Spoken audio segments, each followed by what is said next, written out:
Bonjour, je m'appelle Claire Dufour. J'ai 66 ans et j'habite à Nice, près de la promenade des Anglais.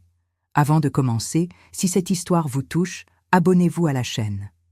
Parce que ce que je vais vous raconter aujourd'hui, personne n'ose en parler. Il y a un sujet dont on ne parle jamais entre nous. Ce n'est pas la mort, ce n'est pas l'argent, c'est quelque chose d'encore plus tabou. Après 65 ans, personne ne veut admettre qu'on ressent ça. Aujourd'hui, je brise le silence. Tous les vendredis soirs, il y a un bal pour les seniors dans la salle municipale du quartier de Cimiez. Musique des années 60, 70, 80. Les gens viennent pour danser, discuter, socialiser. Valse, tango, rock. L'ambiance est chaleureuse, un peu nostalgique. Des couples qui dansent depuis 50 ans. Des veuves qui cherchent de la compagnie. Des divorcés qui tentent de recommencer. J'ai commencé à fréquenter ces bals il y a 6 mois, après la fin de mon mariage de 38 ans. Oui, la fin. Pas la mort. Le divorce. Les gens sont choqués quand je le dis. Un divorce? À votre âge? Comme si après 60 ans, on était obligé de rester enfermé. Comme si on n'avait plus le droit de vouloir mieux, de vouloir plus, de vouloir vivre. Mon ex-mari, Pascal, était un homme bien, bon père, bon pourvoyeur, dentiste respecté, propriétaire d'un appartement avec vue sur la mer. Mais il y avait des années qu'on dormait dans des chambres séparées, des années qu'on ne se touchait plus, qu'on ne s'embrassait plus, qu'on ne se regardait plus vraiment. Je lui ai dit un soir, après le dîner, on venait de regarder un film à la télévision, assis chacun dans notre fauteuil, sans se parler. J'ai éteint la télé, je l'ai regardé, et j'ai dit « Pascal, je ne veux plus vivre comme ça ». Il a levé les yeux, surpris. Comme quoi? Comme des colocataires. Comme deux personnes qui partagent un appartement mais pas une vie. Il a soupiré, ce soupir que je connaissais si bien, ce soupir de résignation. « Claire, on a 65 ans, c'est normal, c'est l'âge. » « Non », j'ai répondu. « Ce n'est pas normal, et ce n'est pas l'âge. C'est nous. On s'est perdus. » Il a voulu protester, mais il savait que j'avais raison. On ne faisait plus l'amour depuis 6 ans. 6 ans. On ne se tenait même plus la main. On était devenus invisibles l'un pour l'autre. Le divorce a été civilisé. Pas de cris, pas de bataille juridique. Juste une séparation tranquille, administrative. Nos 2 filles, Sophie et Camille, ont été surprises mais compréhensives. Enfin, Sophie surtout. Camille a eu plus de mal. Elle pensait qu'on devait faire des efforts, rester ensemble pour la famille. Mais je ne voulais plus faire semblant. Je ne voulais plus vivre dans un appartement silencieux avec un homme qui me voyait comme une simple habitude. Après le divorce, j'ai déménagé dans un studio dans le Vieux-Nice. Petit, lumineux, avec un balcon donnant sur les toits en tuiles. J'ai commencé à reconstruire ma vie. Seule, à 66 ans. Les premières semaines ont été étranges. Libératrices, mais effrayantes aussi. Je me réveillais le matin et je ne savais pas quoi faire de ma journée. J'allais au marché du cours Saléa. Je prenais des cafés dans les bistrots. Je marchais le long de la mer. Je lisais. Je regardais les gens vivre. Et puis, un jour, j'ai vu une affiche dans la mairie de quartier. Bal du vendredi soir pour les seniors. Entrée gratuite. Ambiance conviviale. J'ai hésité pendant 3 semaines. Et puis, un vendredi, j'ai mis ma plus belle robe, une robe bleu marine que je n'avais pas portée depuis des années, et j'y suis allée. La salle était remplie de monde. Une 50aine de personnes, peut-être. Hommes en chemise claire, femmes en robes colorées. Un orchestre jouait des standards français. Dalida, Claude François, Michel Sardou. L'ambiance était joyeuse, un peu bruyante. Je me suis assise à une table dans un coin. J'ai commandé un verre de rosé. J'ai observé. Les couples qui dansaient. Les femmes seules qui discutaient entre elles. Les hommes qui se tenaient près du bar, un peu timides. Et puis je l'ai vu, cheveux blancs, bronzés, chemise blanche impeccable. Il dansait seul au milieu de la piste avec une aisance naturelle. Il souriait, pas de manière forcée, juste, content d'être là, content de danser, content de vivre. Quand la chanson s'est terminée, il s'est dirigé vers ma table.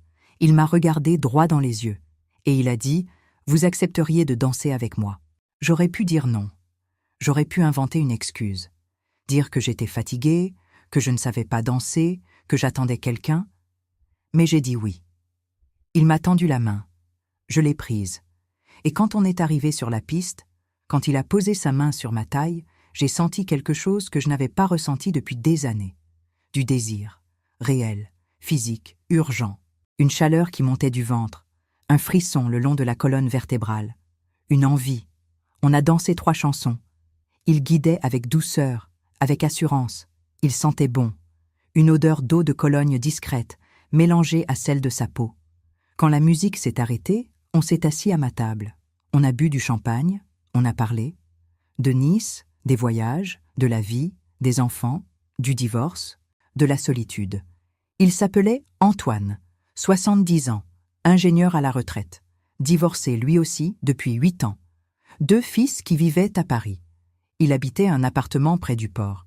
À la fin de la soirée, il m'a demandé « Je peux vous appeler ?» J'ai dit oui, encore une fois. Sur le chemin du retour, en marchant le long de la promenade, j'ai senti la panique monter. Qu'est-ce que j'étais en train de faire? J'avais 66 ans, 2 filles, 3 petits-enfants. J'étais trop vieille pour ça. Mais une autre voix dans ma tête disait « Pourquoi? Pourquoi serais-tu trop vieille? Trop vieille pourquoi? Pour être touchée? Pour être désirée? Pour vivre ?» Antoine m'a appelé le dimanche. Il m'a invité à dîner. J'ai accepté. On s'est retrouvés dans un restaurant du Vieux-Nice, une petite trattoria cachée dans une ruelle pavée, avec des tables en terrasse et vue sur le château. Pendant le dîner, on a parlé de tout, de nos vies d'avant, de nos déceptions, de nos regrets, et aussi de nos envies, de ce qu'on voulait encore vivre. À un moment, il a posé sa main sur la mienne, une main chaude, forte, rassurante, et il a dit « Claire, je peux te dire quelque chose d'honnête ? Ça fait des années que je ne me suis pas sentie comme ça, et je suis sûre que tu ressens la même chose. » Il avait raison. Je ressentais exactement la même chose. Cette électricité, cette connexion, cette attirance. Mais en même temps, j'avais peur. Peur de me tromper, peur d'aller trop vite, peur du regard des autres, peur du jugement. On a continué à se voir. 2 fois par semaine, puis 3, puis presque tous les jours. On allait au cinéma, on se promenait le long de la mer, on prenait des cafés dans les bars du port, et chaque fois, je sentais cette tension entre nous. Cette envie de plus, cette envie de proximité. Mais je n'osais pas franchir le pas. J'avais l'impression qu'il y avait une barrière invisible. Une barrière construite par des années de conventions sociales, de pudeur, de honte. Une semaine après notre première rencontre, j'ai croisé ma voisine, Madame Beaumont, au marché. Elle m'a vue avec Antoine. On achetait des fruits ensemble, on riait, on se tenait le bras. Elle s'est approchée, tout sourire. « Claire, comme c'est mignon. Vous avez un? Ami ?» Le ton était faussement innocent. Mais je sentais le jugement derrière, cette désapprobation voilée. « Oui ?» j'ai répondu. « Je vois quelqu'un. » Elle a fait une petite moue. « Ah bon? Mais vous ne trouvez pas que c'est un peu rapide? Vous venez à peine de divorcer. » J'ai senti la colère monter. « Madame Beaumont, j'ai passé 38 ans dans un mariage mort. Je ne trouve pas ça rapide, je trouve ça en retard. » Elle est devenue rouge. Elle a murmuré quelque chose à propos de dignité et elle est partie. Dignité. Ce mot me poursuivait. Comme si ressentir du désir après 65 ans était indigne. Comme si on devait s'effacer. Devenir invisible. Devenir des grands-mères asexuées. J'ai raconté l'incident à Antoine le soir même. On était assis sur un banc face à la mer, au niveau de la baie des Anges. Le soleil se couchait, orange et rose. Il a ri. Pas de manière moqueuse, juste. Compréhensif. « Tu sais ce que ma belle-sœur m'a dit quand je lui ai parlé de toi? Elle m'a demandé si je ne me sentais pas ridicule à mon âge. Et qu'est-ce que tu as répondu? Que je me sentais vivant. Pour la première fois depuis des années. » On est resté silencieux un moment. Puis, il a ajouté « Claire, on a le droit d'être heureux, on a le droit de ressentir des choses. Le désir, ce n'est pas réservé aux jeunes. » Il avait raison. Mais tout le monde autour de nous semblait penser le contraire. J'ai décidé d'en parler à mes filles. j'ai invité Sophie et Camille à déjeuner dans mon studio. J'ai préparé une salade niçoise, du pain frais, du vin rosé. Sophie a tout de suite compris. Elle m'a regardée avec un sourire complice. « Maman, tu as quelque chose à nous dire ?»« Oui, je vois quelqu'un. Un homme. Il s'appelle Antoine. On s'est rencontrés au bal du vendredi. » Sophie a applaudi. « Maman, c'est génial, tu mérites d'être heureuse. » Mais Camille a froncé les sourcils. « Au bal. Quel bal ?»« Le bal pour seniors, à la mairie de Cimiez. » Camille a échangé un regard avec Sophie. « Et, tu le connais depuis combien de temps ?»« 1 mois. 1 mois. » Elle semblait inquiète. « Maman, tu ne trouves pas que tu vas un peu vite ?»« Vite pourquoi, Camille ?»« Pour, je ne sais pas, pour être sûre, pour savoir qui il est vraiment. » J'ai posé mon verre. « Camille, j'ai 66 ans. Je n'ai plus 20 ans pour attendre des mois avant de savoir si quelqu'un me plaît. Je sais ce que je ressens. Mais tu viens de divorcer. Tu ne crois pas que tu devrais prendre du temps pour toi, pour réfléchir ? J'ai passé 6 ans à réfléchir, Camille. 6 ans dans un mariage où je ne me sentais ni vue, ni désirée, ni vivante. Je ne veux plus réfléchir. Je veux vivre. » Sophie a posé sa main sur celle de Camille. « Laisse maman vivre, Camille. Elle a le droit. » Mais Camille ne semblait pas convaincue. « Maman, je ne dis pas que tu n'as pas le droit. Juste que, enfin, à ton âge. »« À mon âge quoi ?» Elle a hésité. « Tu ne trouves pas que c'est un peu gênant ? Gênant ? Oui, enfin, tu es grand-mère. Les enfants pourraient me demander qui est ce monsieur. Comment on va leur expliquer ? » J'ai senti quelque chose se briser en moi. Pas de tristesse, de rage. « Camille, tu es en train de me dire que je ne peux pas avoir de vie amoureuse parce que je suis grand-mère ? Que je dois rester seule pour ne pas gêner mes petits-enfants ? Non, ce n'est pas ce que je dis. C'est exactement ce que tu dis. » Sophie est intervenue. « Maman a raison, Camille. Elle n'a pas à sacrifier sa vie pour nous ou pour les enfants. Elle a le droit d'être heureuse. Elle a le droit d'avoir une relation. » Camille a baissé les yeux. « Je sais, c'est juste que c'est bizarre de penser à toi comme une femme qui... » « Qui quoi ?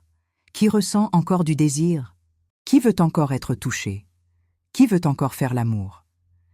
Camille est devenue écarlate. « Maman !»« Quoi, maman ? Tu crois que j'ai arrêté d'être un être humain à 65 ans ? Que mon corps s'est éteint ?» Sophie a ri. « Vas-y, maman, vis ta vie. » Mais je voyais bien que Camille était mal à l'aise, et ça me brisait le cœur, pas parce qu'elle avait tort, mais parce qu'elle reflétait exactement ce que la société pense, qu'après un certain âge, on n'a plus le droit de désirer, plus le droit d'être désiré. Les semaines ont passé. Antoine et moi sommes devenus inséparables. On se voyait tous les jours, on déjeunait ensemble, on dînait ensemble, on marchait le long de la mer au coucher du soleil, on parlait de tout, de nos vies d'avant, de nos enfants, de nos peurs, de nos envies. Mais on ne franchissait pas le pas. On s'embrassait, bien sûr. Des baisers doux, tendres, parfois passionnés. Mais ça s'arrêtait là. Comme si on avait tous les deux peur d'aller plus loin. Peur de briser quelque chose. Peur de la déception. Peur de ne plus être à la hauteur. Un soir, après le bal du vendredi, on est allé boire un verre chez lui. Son appartement était petit, mais cosy. Des livres partout, des photos de ses fils, une vue sur le port. On s'est assis sur le canapé, on a bu du vin, on a parlé. Et puis, à un moment, il m'a regardé. Vraiment regardé. Et il a dit « Claire, j'ai envie de toi, depuis le premier jour, mais j'ai peur. » « Peur de quoi ? De te décevoir, de ne plus savoir comment faire. Ça fait tellement longtemps. » J'ai posé ma main sur sa joue. « Moi aussi j'ai peur, mais je crois que c'est normal. On n'a plus 20 ans. On ne peut pas faire comme si on les avait. Mais ça ne veut pas dire qu'on ne peut pas. Vivre. » Il a souri. « Tu as raison. » On s'est embrassés, longtemps, profondément. Et cette fois, on n'a pas arrêté. Ce qui s'est passé cette nuit-là n'était pas parfait. Ce n'était pas comme dans les films. Nos corps n'étaient plus ceux de notre jeunesse. Il y avait des hésitations, des maladresses, des rires nerveux. Mais il y avait aussi de la tendresse, de la douceur, de la connexion. Et surtout, il y avait du désir, réel, authentique, vivant. Quand je me suis réveillée le lendemain matin, j'étais dans ses bras. La lumière entrait par la fenêtre, douce et dorée. Je l'ai regardé dormir, et j'ai senti quelque chose que je n'avais pas ressenti depuis des années, de la plénitude. Je suis rentrée chez moi en milieu de matinée. J'ai pris une douche. Je me suis regardée dans le miroir. Et pour la première fois depuis longtemps, je me suis vue, vraiment vue. Pas comme une grand-mère, pas comme une ex-femme, mais comme une femme. Une femme de 66 ans, certes, avec des rides, des cheveux gris, un corps qui avait vécu, mais une femme vivante, une femme qui ressentait encore, une femme qui désirait encore. Ce jour-là, j'ai croisé Madame Beaumont dans l'escalier. Elle m'a regardée avec ce petit sourire pincé. « Vous avez l'air ? » ?»« Fatiguée, Claire. » J'ai souri. « Au contraire, Madame Beaumont, je n'ai jamais été aussi reposée. » Elle a compris. Je le voyais dans ses yeux, cette désapprobation, ce jugement silencieux. Mais je m'en fichais, parce que pour la première fois, je vivais pour moi, pas pour mes filles, pas pour mes petits-enfants, pas pour le regard des autres, pour moi. Antoine m'a proposé de passer un week-end à Antibes, dans un petit hôtel près de la plage, juste nous deux. J'ai dit oui immédiatement, mais ensuite j'ai paniqué. Qu'est-ce que j'allais dire à mes filles? Qu'est-ce que les gens allaient penser? Et si quelqu'un me voyait? Et si Camille l'apprenait? J'ai appelé Sophie. Je lui ai tout raconté. Elle a ri. « Maman, tu n'as pas besoin de ma permission. Vas-y, amuse-toi. Vis. » Et Camille va s'habituer. Elle est juste surprise. Elle doit accepter que sa mère est une femme, pas seulement une maman. J'ai raccroché, rassuré. Mais j'avais encore cette petite voix dans ma tête. Cette voix qui me disait que j'étais ridicule, que j'étais trop vieille, que je devais avoir honte. Et puis, je me suis rendu compte, pourquoi est-ce que j'avais honte? J'avais 66 ans, j'étais divorcée, je ne devais de compte à personne. Et pourtant, je me sentais comme une adolescente qui cache quelque chose à ses parents. Le vendredi, Antoine est venu me chercher. On a pris la route vers Antibes. Le trajet a duré 1 heure.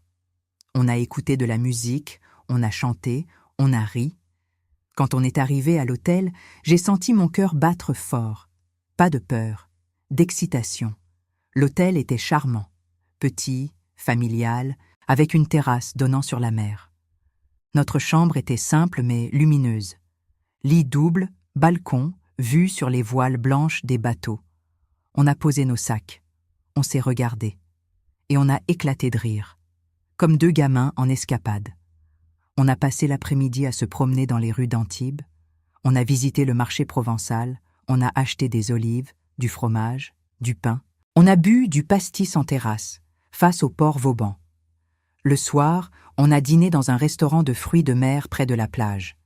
Huîtres, langoustines, vin blanc bien frais. Antoine me regardait comme si j'étais la plus belle femme du monde. Et moi, je me sentais belle. Pour la première fois depuis des années. Après le dîner, on a marché sur la plage, pieds nus dans le sable. La mer était calme, presque noire sous la lune. Antoine m'a pris la main, et on est resté là, en silence, à écouter le bruit des vagues. Puis, il m'a embrassée, et on est retourné à l'hôtel. Cette nuit-là a été différente de la première. Il n'y avait plus de nervosité, plus d'hésitation. Juste nous deux, nos corps, notre désir. Antoine était doux, attentif, passionné. Il prenait son temps. Il me regardait. Il me touchait comme si j'étais précieuse, comme si j'étais désirable. Et moi, je me suis laissée aller. J'ai arrêté de penser à mon âge, à mes rides, à mon corps qui n'était plus celui de mes 20 ans. J'ai juste ressenti le plaisir, la connexion, la vie. Quand on s'est endormi, enlacé, j'ai pleuré. Pas de tristesse, de soulagement, parce que je venais de comprendre quelque chose d'essentiel. Je n'étais pas morte, mon corps n'était pas mort, mon désir n'était pas mort. J'étais vivante. Le lendemain matin, on s'est réveillé tard. Le soleil entrait à flot dans la chambre. On a pris le petit déjeuner sur le balcon.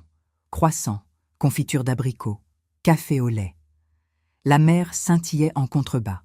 Les mouettes criaient. Tout était parfait. Antoine m'a regardé par-dessus sa tasse de café. « Tu es heureuse ?»« Oui, vraiment heureuse. »« Moi aussi. » Il a pris ma main. Je ne pensais pas que c'était encore possible, à mon âge. « Notre âge », j'ai corrigé en souriant. « Notre âge », il a répété. Tu sais, mon fils aîné, Thomas, m'a dit il y a quelques semaines que je devrais profiter de ma retraite tranquillement. Rester chez moi, lire, regarder la télé, comme si ma vie était finie. Les gens pensent qu'après 65 ans, on doit juste attendre. Attendre quoi? La mort? Exactement. On est resté à Antibes tout le week-end. On a visité le musée Picasso, on s'est promené sur les remparts, on a bu des cocktails en terrasse. On s'est comporté comme des amoureux. Parce que c'est ce qu'on était. Le dimanche soir, sur le chemin du retour, j'ai senti l'angoisse revenir. Pas à cause d'Antoine, mais à cause du monde extérieur, du regard des autres, du jugement. Quand je suis rentrée chez moi, j'ai trouvé un message de Camille sur mon répondeur. « Maman, appelle-moi. C'est important. » J'ai rappelé immédiatement. « Camille, qu'est-ce qui se passe ?»« Maman, Madame Beaumont a dit à Agnès que tu étais partie en week-end avec un homme. Agnès l'a dit à sa mère. Et sa mère me l'a dit. Agnès était la meilleure amie de Camille depuis le lycée. Sa mère, Madame Garnier, était une commère notoire du quartier. Et alors ? J'ai répondu, la voix plus froide que je ne l'aurais voulu. « Maman, tout le monde en parle. Madame Garnier a dit que c'était indécent. » Indécent ? J'ai senti la rage monter. Qu'est-ce qui est indécent? Camille? Que j'ai une vie? Que je sorte avec quelqu'un? Non, mais partir en week-end, dormir dans le même hôtel, les gens trouvent que c'est... Que c'est quoi? Que c'est gênant, pour nous, pour les enfants, pour la famille. J'ai fermé les yeux. J'ai respiré profondément. Camille, écoute-moi bien, j'ai 66 ans. Je suis divorcée. Je ne vis plus avec ton père depuis 6 mois. J'ai rencontré quelqu'un qui me rend heureuse. Quelqu'un qui me fait sentir vivante. Et je n'ai pas l'intention d'arrêter de le voir parce que Madame Garnier trouve ça gênant. Mais maman? Non, Camille, pas de mais. J'ai passé 38 ans à faire ce qu'on attendait de moi, à être une bonne épouse, une bonne mère, une bonne grand-mère. Maintenant, je veux être moi. Et si ça gêne les gens, tant pis. Silence à l'autre bout. Puis elle a dit, d'une voix brisée, « Tu penses à toi, juste à toi. » Oui, pour la première fois de ma vie, je pense à moi. Et je ne m'en excuse pas. J'ai raccroché, j'ai pleuré, pas de regret, mais de frustration. Pourquoi est-ce que ma fille ne comprenait pas? Pourquoi est-ce que personne ne comprenait? J'ai appelé Sophie. Je lui ai raconté la conversation. Elle a soupiré. « Maman, Camille est juste jalouse. » Jalouse? Oui.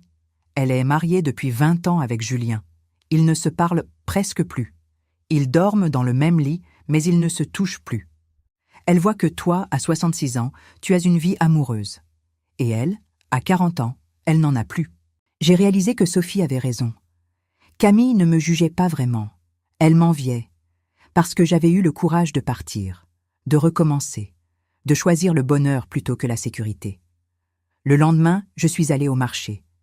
Madame Beaumont était là comme tous les lundis. Elle m'a vue. Elle a détourné le regard, mais je suis allée droit vers elle. « Madame Beaumont, bonjour. » Elle a sursauté. « Oh, Claire, bonjour. Je crois comprendre que vous avez parlé de moi à plusieurs personnes. » Elle est devenue rouge. Non, je...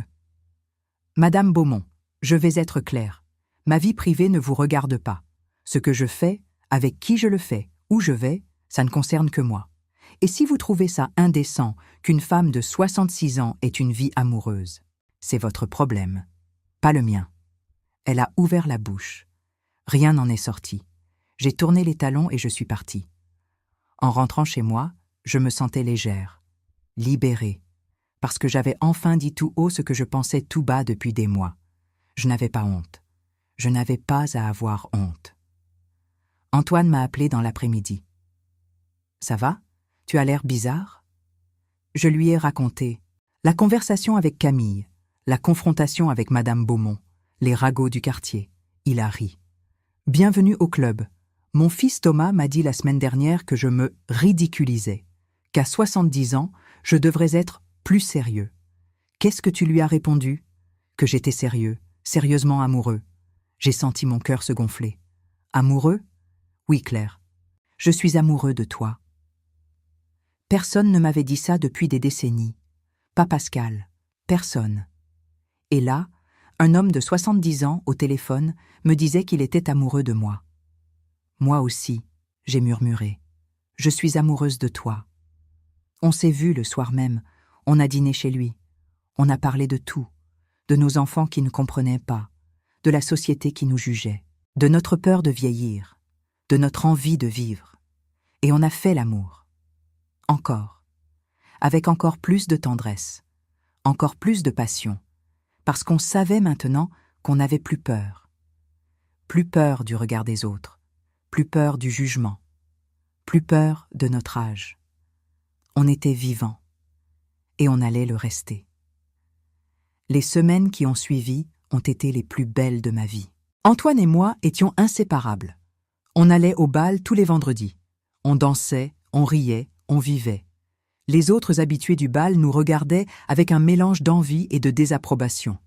Certains nous félicitaient, d'autres détournèrent le regard. Mais on s'en fichait. On était heureux. Et c'est tout ce qui comptait. Un soir, au bal, une femme s'est approchée de moi. Elle devait avoir 70 ans. Petite, élégante, cheveux courts argentés, elle s'appelait Monique.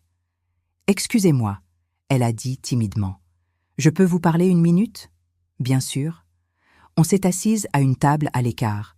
Elle a commandé un verre de vin. Elle semblait nerveuse. « Je voulais vous dire merci. »« Merci? Pourquoi ?»« Pour être vous-même, pour ne pas avoir honte, pour vivre. » Elle a baissé les yeux. « Mon mari est mort il y a 5 ans. Depuis, je viens à ce bal tous les vendredis. Mais je ne danse jamais. Je reste assise dans mon coin, parce que j'ai peur. » Peur de quoi? Peur que les gens jugent, peur de paraître pathétique, peur de montrer que je suis seule, que j'ai besoin de quelqu'un. Elle a levé les yeux vers moi. Ils étaient remplis de larmes. Mais quand je vous vois avec Antoine, quand je vois que vous n'avez pas peur, je me dis que peut-être que j'ai le droit, moi aussi. J'ai pris sa main. « Monique, vous avez le droit. On a toutes le droit, quel que soit notre âge. » Elle a souri à travers ses larmes. « Mon fils me dit que je devrais accepter ma situation, que c'est normal d'être seule à mon âge, que je devrais me concentrer sur mes petits-enfants. Votre fils a tort.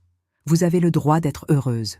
Vous avez le droit de chercher de la compagnie, de l'affection, de l'amour. » Elle a serré ma main. « Merci, vraiment. » Cette conversation m'a marquée, parce que j'ai réalisé que Monique n'était pas seule. Il y avait des milliers, peut-être des millions de femmes et d'hommes comme elle, des gens qui se sentaient invisibles, des gens qui avaient peur de montrer qu'ils avaient encore des besoins, des désirs, des envies. J'ai parlé de Monique à Antoine le soir même.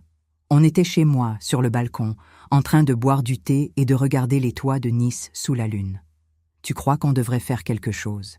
J'ai demandé. « Faire quelque chose ? Oui, parler de ça, ouvertement, briser ce tabou. » Antoine a réfléchi. « Comment ? Je ne sais pas. Peut-être organiser une soirée ou un groupe de discussion où les gens pourraient leur parler librement, sans jugement, de la solitude, du désir, de la vie après 65 ans. » Antoine a souri. « Tu es courageuse, Claire. » « Non, je suis juste fatiguée de me taire. » On a commencé à en parler autour de nous. Au bal, à la piscine municipale où Antoine nageait tous les matins, au marché. Et on a été surpris de la réaction. Beaucoup de gens étaient intéressés. Beaucoup de gens voulaient en parler. On a organisé une première rencontre, dans la salle municipale de Cimiez, un mercredi après-midi. On a mis des affiches dans les lieux publics. Discussion ouverte, vie affective et intime après 65 ans, sans jugement, tous bienvenus. On ne savait pas si quelqu'un viendrait. Peut-être que les gens auraient trop honte, trop peur du jugement. Mais le mercredi, à 15 heures, quand on a ouvert les portes, il y avait déjà une file d'attente. 23 personnes sont venues.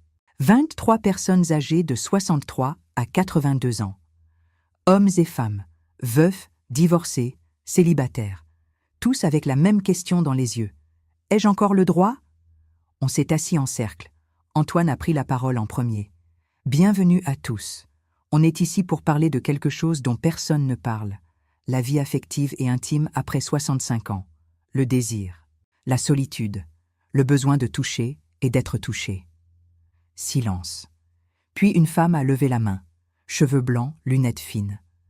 Je m'appelle Geneviève. J'ai 68 ans. Mon mari est mort il y a 3 ans.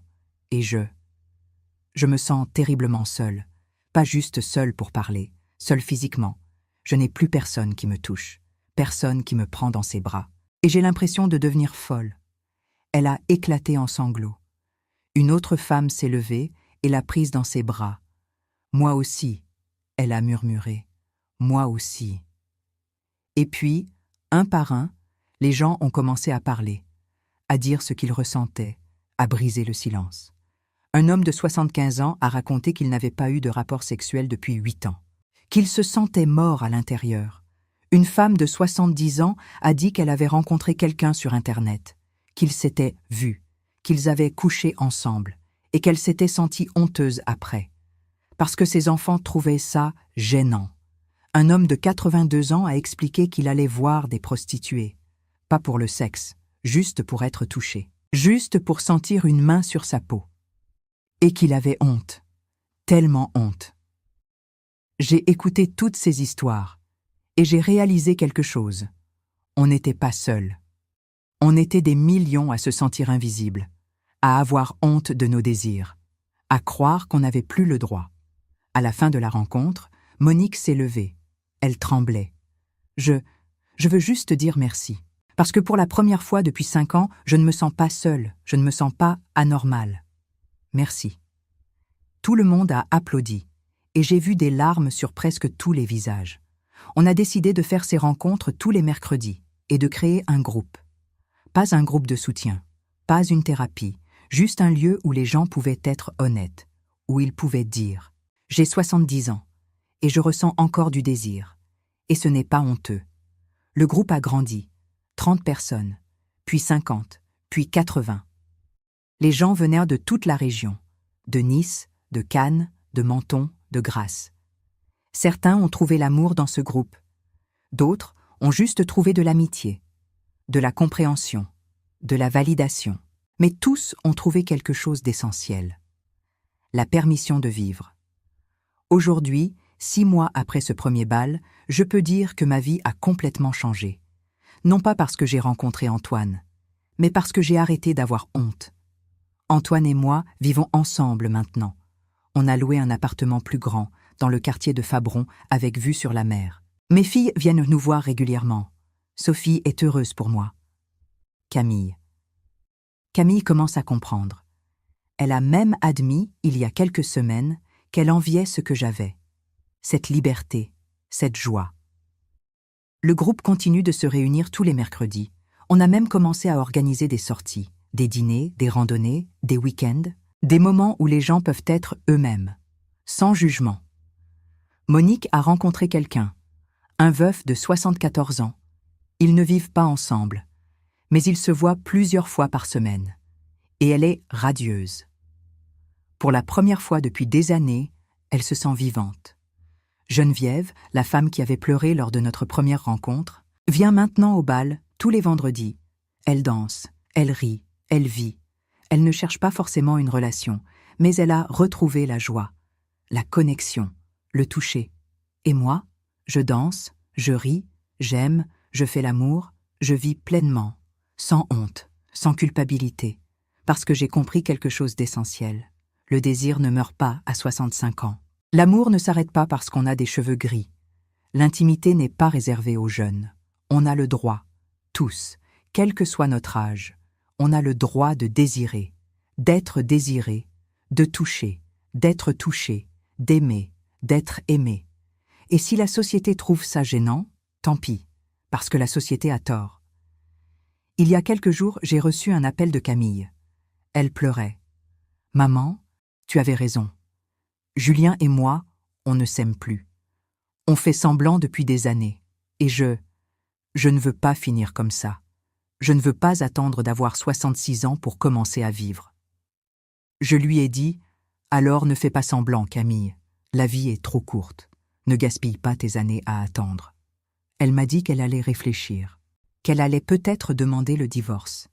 Et j'étais fière d'elle, parce qu'elle avait compris. Mieux vaut être seule et heureuse qu'en couple et morte à l'intérieur. La semaine dernière, au bal, une jeune femme est venue me voir. Elle devait avoir 40 ans. Elle m'a dit « Madame, je suis la fille de Monique. Je voulais vous remercier. Ma mère est transformée. » Elle sourit à nouveau. Elle vit à nouveau, grâce à vous. J'ai répondu « Ce n'est pas grâce à moi, c'est grâce à elle.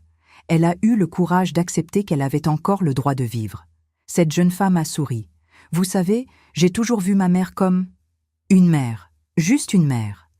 Je n'ai jamais pensé qu'elle avait des besoins, des désirs, une vie à elle. Mais maintenant, je comprends. Elle n'est pas juste ma mère, elle est une femme. » Exactement. On n'est pas juste des mères, des grands-mères, des ex-épouses. On est des femmes, des êtres humains, avec des besoins, des désirs, des envies, et on a le droit de les vivre jusqu'au dernier jour. Hier soir, Antoine et moi étions sur notre balcon. On regardait le coucher de soleil sur la Méditerranée. Le ciel était orange, rose, violette. La mer scintillait. Les mouettes criaient. Il m'a pris la main. « Tu es heureuse ? » « Oui, plus que je ne l'ai jamais été. »« Moi aussi. » Il a souri. « Tu sais ce qui est drôle ? J'ai 70 ans. Statistiquement, il me reste peut-être 10-15 ans. Et pourtant, je me sens comme si ma vie commençait. C'est parce qu'elle commence. La vraie vie. Celle où on ne fait plus semblant. Celle où on ne se cache plus. Celle où on vit pleinement. On est resté là, en silence, à regarder le soleil disparaître derrière l'horizon. Et j'ai pensé à toutes ces années perdues, toutes ces années où je me suis tue, où j'ai fait semblant, où j'ai cru que je n'avais plus le droit. Et j'ai pensé à toutes ces personnes qui se taisent encore, qui ont honte, qui croient qu'après 65 ans, la vie est finie. Je veux leur dire non, la vie n'est pas finie. Elle peut même commencer.